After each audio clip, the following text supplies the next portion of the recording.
feeling some modular, semi-modular synthesis today. As you know, I've been banging on about the Lifeforms, which is just behind me, but I can't be bothered to move right now, so you'll see it in a minute. The Lifeforms is probably the best buy I think I've got in terms of synthesis in the past 4 years. That's pretty good. The Minotaur, excellent, but it's not that. You can't say, again, I'm not moving. It's just incredible. Now, this video is going to be a walkthrough of the Lifeforms and how I've got it working, and kind of like a run through of the machine itself, because there's quite a few videos out there already of this. However, I'm not knocking them. It's a cushy. If you put a video out on it, well done. It's all very car alarmy. They're not very inspiring. The noises that are being made in the sort of demos of it aren't really like musical, usable noises.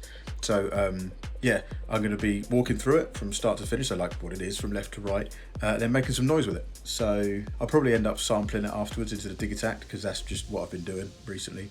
So yeah, come join me. Okay, so here we go. This is it in its glory and that. Nothing's patched in yet. The only thing I've got patched in is just this Midi here, which is a nice link into this section. So this is going to be a little walkthrough left to right before we start making some noise. So on the left-hand side, we've got this little section here called Midi. As it says on the tin, it is the Midi section. Now, what this basically means is this is all of the functionality that can be given to the rest of the synthesizer, but also information brought in. So this is MIDI clock, so MIDI in, you get this little cable with it. At the moment, this is just running off through to a DIN MIDI cable, which is going to the MPC, which is just over there. And I'm using that just on a MIDI program so I can trigger notes within a specific scale, because I am horrific at music theory. We also have here voltage per octave, out, gate out, clock IO, velocity out, CC out, and LFOs, 2 of out. So there's 2 LFOs there. They're the same thing though. You have a glide, and at the top here you have your kind of like utility section, where you have the mode, whether it is in arpeggio mode or mono mode. You have a hold, which is kind of like drone mode. So you play a note and it just holds that note forever until you undo it. You have an editing mode here, so you can edit the arpeggiator sequencing. But then also underneath it you have clock mode, and you have LFO. So the clock and the LFO, this is cycling through the various LFO shapes for these LFOs. And the clock is like a clock divider. So it's like dividing or multiplying the MIDI information that comes in. So at the moment, this is receiving MIDI from the MPC at 125 beats per minute, I believe this one is. So this would be divisions of that clock. That's how I understand it so far. So this is kind of the boring bit. This bit here, it's just like the boring. I mean, you can do stuff with it. You can't do anything without it, but it's very boring. But let's move to the guts and the fun stuff. So first of all, we have this section here, which is Oscillator 1. Now, Oscillator 1 is a very comprehensive oscillator. You have a full range of frequency, you have a fine tune, you have a frequency FM, frequency modulation CV here. You also have voltage per octave in on this one here. You have FM in on here, and then you have a CV width, which is quite fun, with a width CV input. This is for the blade and pulse waves, which brings us down to here. So here you have 6 sockets. The first one is sync, so you can have something sent to it as an input for sync. But these waves you have a blade wave, which is kind of like a saw, dog-toothy pulse. It's very hard to explain. Sounds lovely though. You also have a pulse wave. You've got sine wave, triangle wave, and saw wave, all outputs. Oscillator 2, pretty much exactly the same up to this bit here, because you have a full range of frequency, a fine tune, and an FM CV. But then under here, you don't get the blade wave. You get all the others. So you get a square wave, which is basically the pulse wave. You get a square wave, a saw wave, a triangle, and a sine. But then you also get the FM CV, just like you do here. But then you get a voltage per octave in, which is extremely useful, because then it means you can play notes with it. Underneath you have a analog LFO. This has 2 wave shapes. This has the triangle and the square wave, of which doesn't go up into full audio rate-ish. I mean, it's quick though, mate. Like, it's pretty quick. And then it can also go down proper slow for you there. I mean, look.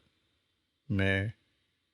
Yep, there. Yep. See, slow. I've been using this for not necessarily LFO-y things. Next, we have the mixer. Now, this is, as you can see, a semi-modular synth. So I could play this now like this.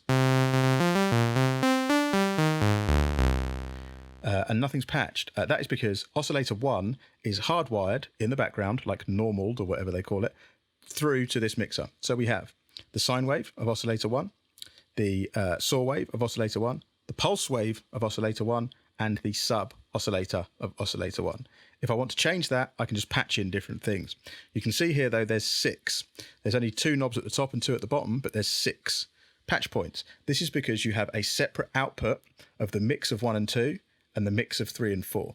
So I could have external things plugged into these and then have those two going out to something completely different, a different module, straight to the VCA, not overriding the filter and so on. But it just gives you that extended option, which is massively helpful. You also have down here tools. This is very fun. You have sub-oscillator 1, which is basically hardwired to here anyway, but it means that you can take the sub-oscillator and put it wherever the hell you want it. Sub-oscillator -2, so basically an extra octave, so 2 octave down from the original pulse wave.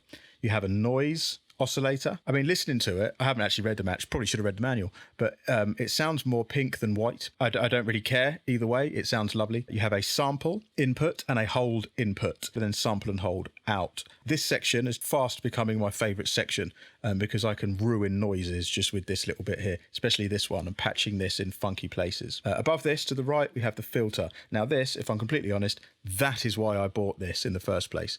Just look at it. Size of it. That's a filter knob, that, isn't it? Look at it. Just take a moment. Just take a moment. Oh, look at, I mean, yes. So we've got a nice big filter knob. This is a multi-mode filter, not state variable, multi-mode, which means you can have different types of filters, but they don't smoothly go between them. So we've got a high pass out, low pass out, band pass out, and then a external input. We also have a frequency CV.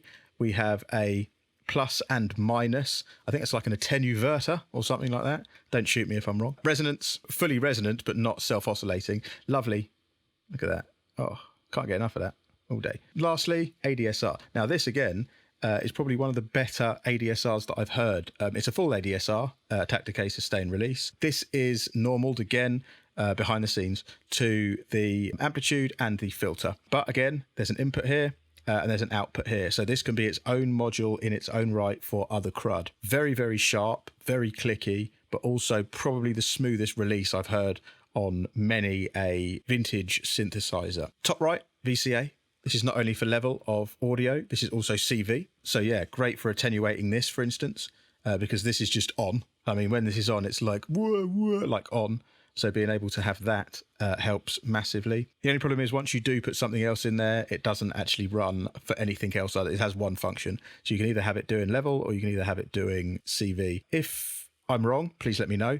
But that's how I've found it so far. Again, probably should have read the manual. Underneath, we've got 2 sets of mults called the splitter. So we've got 2 ins, 4 outs. So for every 1 in, you can have 2 extra out. This has also become very helpful. And then lastly, underneath, you have the output section. Input, which is obviously straight from the VCA, whatever, just from up there. It just comes from that anyway, hardwired. But you can plug something else into it. Dedicated headphones out, dedicated main out with a knob. Let's make some noise, isn't it? So you can see I've got far more patches than I need. Like, look at all it. I just went far too stupid on buying patch leads. I bought these patch leads before this got delivered just because I got mad gassed about how many patches I could make. But right, let's go through this. Just again, just take time, just appreciate.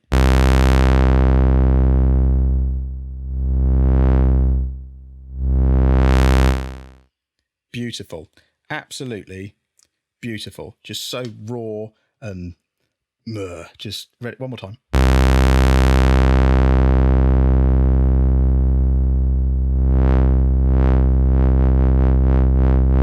And again, look, I mean, I could just, it's like a vinyl, mate. Look at the size of it. Just easy, just so nice. Anyway, let's move on from my love for the filter knob. Let's make some noise. So as you can see, at the moment, all I've got coming out is the saw wave, hardwired. I can then bring in some sine wave, then bring in some pulse wave. Let me turn down the pulse width modulation. Jesus, we're getting loud. We're getting loud. And then sub.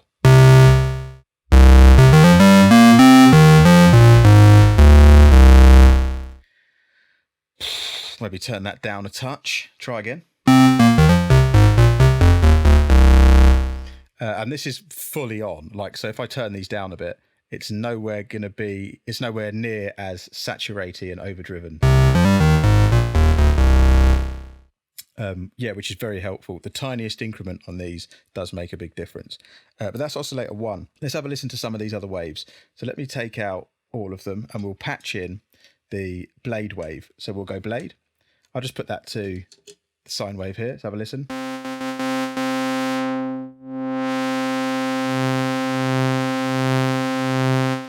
See with that pulse width there, we're getting sort of that wow wow.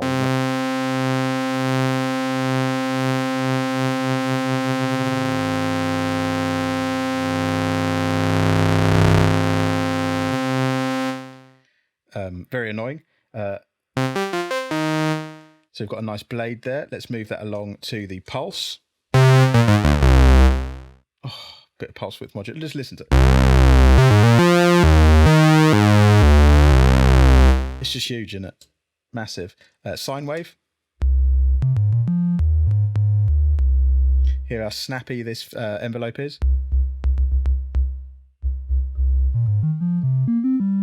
Let's try some of this glide to make it sound all a little bit pissed up. Nice smooth glide there. Let's move along. Let's try the triangle wave. Bit more grittier than the sine.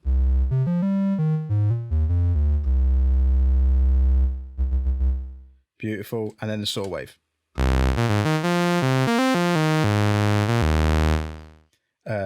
Lovely. So now what we're going to do is listen to oscillator 2. So I'm going to turn down everything other than this, and we're going to now listen to oscillator 2, the square wave, saw wave, the triangle wave, and the sine wave. At the moment, it's just playing one note because we need to patch in the voltage per octave. So we're going to come out, voltage per octave. We're going to go in, the voltage per octave. So now I can play notes. Beautiful. Try and mix these together. So what I'm going to do is I'm going to go saw wave of oscillator 2 and then just bring up the hardwired saw wave of oscillator 1. And let's hear these together.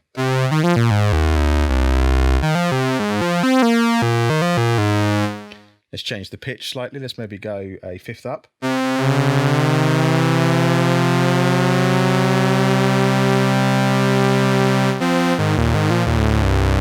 Just, I mean, it's fat. The filter's not even fully open.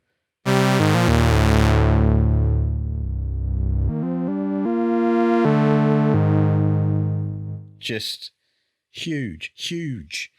So we'll leave that just there for the minute before I get carried away. Add in some of the standard also pulse from oscillator 1 with some pulse width modulation.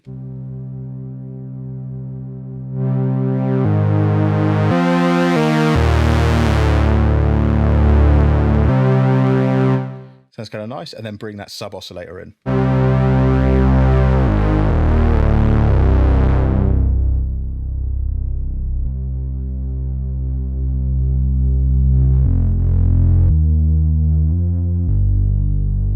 So you can hear, you can get some really deep, dark, growly basses. Now this is raw. There's none of this pedal stuff's on. This is just purely the raw sound. Okay. So right, let's get some modulation going. Obviously there's the obvious modulations. So we've got things like the filter modulation being able to be modulated by the frequency of the LFO. However, I'm not going to use an LFO to do this. I'm going to be fully modular. And the reason I got into modular in the first place, putting shit where it's not supposed to be put at. So I'm going to go noise out into the frequency CV. Just to see, why not? Why not? Let's have a listen.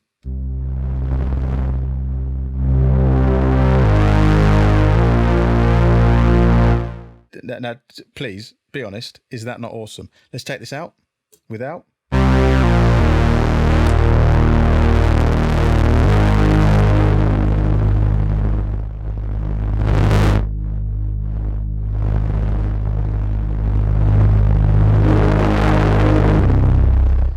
I can't get enough of it, honestly. Let's try it with a bit of reverb, just really, so you can see what I'm talking about here.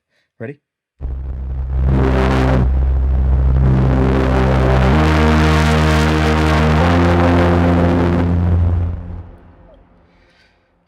Well, let's try the sub oscillator 2 instead.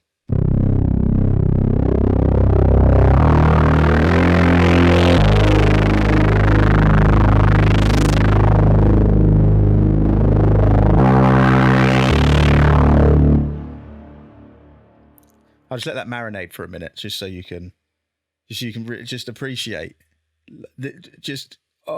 Ready?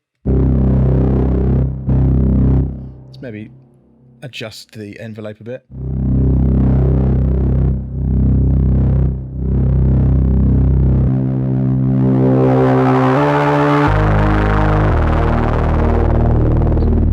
Just the wobble on it. It's just unreal. Turn the resonance down.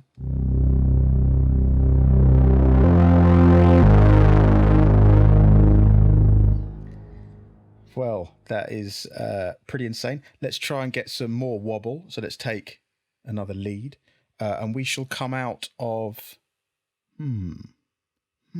sub oscillator 1 into the FMCV of oscillator 2.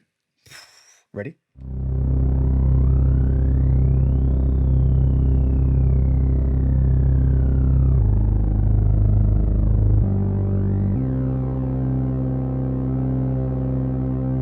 Just find that sweet spot.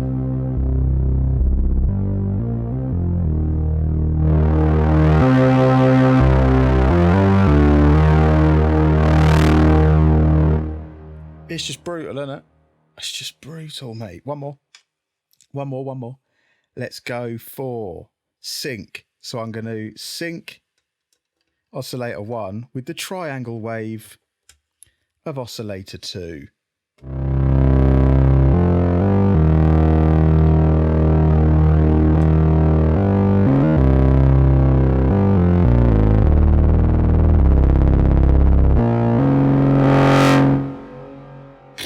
Just, mate, it's horror movies.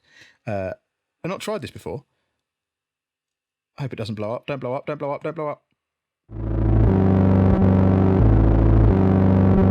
Well, so syncing oscillator 1 with itself, with its own blade wave.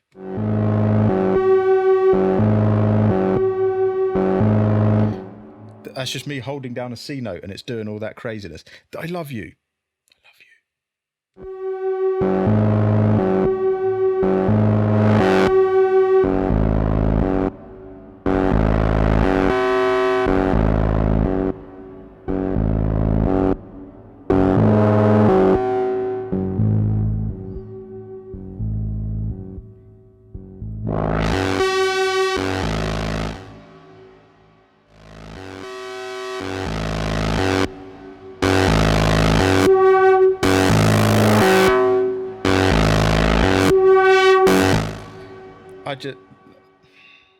Surprises me every day. I mean, this is not really a video anymore. This is just me making random strange noises and doing what I said everyone else does and making weird car alarms. But I'm loving life. I mean, come on.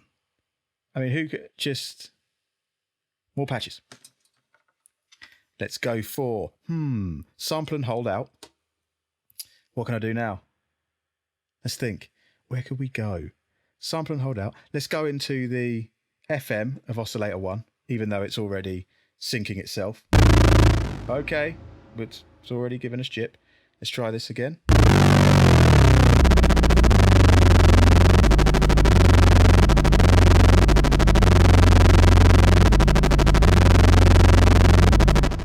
Okay, that's sounding pretty disgusting. Let's come square wave out and we'll go into the, let's sample the LFO.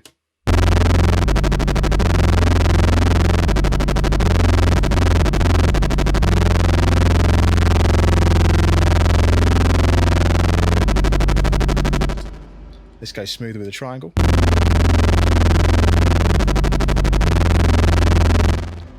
That's pretty rubbish. Let's keep moving.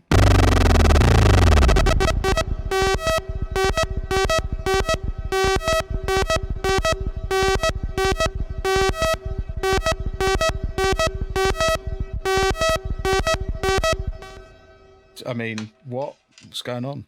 Let's take the hold out. What should we sample from the hold? Let's do the internal, let's do the external LFO.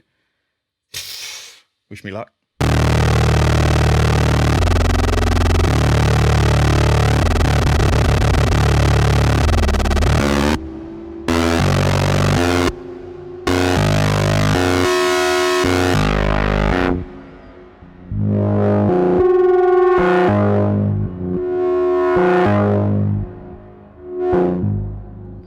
I mean, again, apologies. I'm having the time of my life here. Let's turn on some delay. Let's turn up this reverb a bit and just go nuts with this, see what we can get.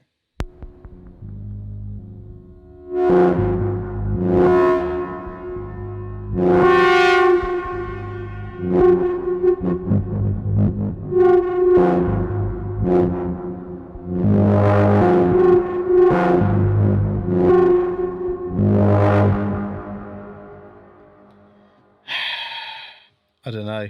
It's unbelievable, and it surprises me every day. The Lifeforms SV1. I think I'll end the video there because I'm a little bit too wet, a bit moist. So yeah, see you later.